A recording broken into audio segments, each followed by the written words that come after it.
प्राचीन समय में दुर्गम नाम का एक दैत्य था। वेद देवताओं का बल है और यदि वेद देवताओं के पास ना रहे तो वो दुर्बल हो जाएंगे। ये सोचकर उसने वेदों को प्राप्त करने के लिए हिमालय पर जाकर ब्रह्मा जी की तपस्या की। ब्रह्मा जी को प्रसन्न करके उसने वेद और देवताओं को परास्त करने का बल भी प्राप्त कर लिया। तब सारे ब्राह्मण वेद भूल गए, नदियाँ, तालाब, कुएं सब सूख गए, पृथ्वी पर एक बूंद भी जल नहीं रहा। बहुत सारे जीव मृत्यु को प्राप्त हो गए। घर घर में लाशें बिछ गई। दुर्गम से परास्त देवता गुफाओं और कंदराओं में जाकर छिप गए। ये सब देखकर सारे ब्राह्मण हिमालय पर जाकर देवी की स्तुति और आराधना करने लगे।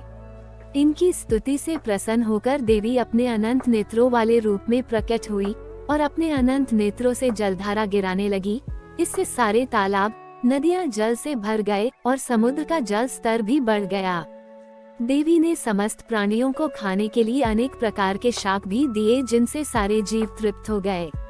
अपने अनंत नेत्रों से प्रकट होने के कारण इनका नाम शताक्षी और प्राणियों को शाक देने के कारण इनका नाम शाकंभरी पड़ा। दूत से ये सारी बातें जानकर दुर्गम ने अपनी सारी सेना को युद्ध के लिए तैयार किया और युद्ध करने के लिए जहाँ देवी उपस्थित थी वहाँ पहुँचा और ब्राह्मणों के साथ देवताओं को भी अपनी एक अक्षोहिणी सेना से घेर लिया। सभी ब्राह्मण और देवताओं में ये देखकर हलचल मच गई। तब देवी ने उनकी रक्षा के लिए तेजो में चक्र खड़ा कर दिया और स्वयं अकेले ही बाहर निकल गई और दुर्गम के साथ युद्ध आरंभ कर दिया।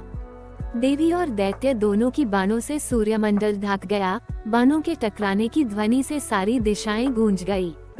तत्पश्चात देवी के शरीर से बहुत सी उग्र शक्तियां प्रकट हुई। कालिका, तारिणी, बाला, बगला, त्रिपुरा, भैरवी, रमा, मतंगी, त्रिपुर सुंदरी, कामाक्षी, देवी तुलजा, जम्भिनी, छिन्नमस्ता, मोहिनी, गुह्यकाली और दशसहस्त्रबाहुका आदि नाम वाली 32 शक्तियां बाद में 64 और अनगिनत शक्तियां प्रकट हुई। इन सब देवियों के भुजाओं में आयुध थे और ये सारी देवियों ने मिलकर दानवों की बहुत सारी सेना का अंत कर दिया। अपनी सारी सेना का यूं अंत होते देख दुर्गम अब स्वयं ही युद्ध में आकर देवियों के सामने खड़ा हो गया। 10 दिन में दानवों की वो सारी सेना मर खप गई। जहाँ ये युद्ध हो रहा था वहाँ रक्त बहने वाली नदी ही हो गई। इसके बाद 11वें दिन दुर्गम ने बड़े उत्साह से युद्ध करके सारी शक्तियों को जीत लिया और अपना रथ देवी के रथ के सामने लाकर खड़ा कर दिया। तब देवी और दुर्गम में दोपहर तक भयानक युद्ध हुआ। दोपहर के युद्ध के बाद देवी ने 15 बाण छोड़े। इनमें 4 बाणों ने 4 घोड़ों का, 1 बाण ने सारथी का अंत किया। 2 बाण दुर्गम के नेत्रों में, 2 बाण उसके भुजाओं में, 1 बाण ध्वज में और 5 बाण दुर्गम की छाती में जाकर उसकी छाती को चीर डाला। इससे दुर्गम का अंत हो गया। दुर्गम के अंत के बाद देवता और ब्राह्मण देवी की स्तुति करने लगे।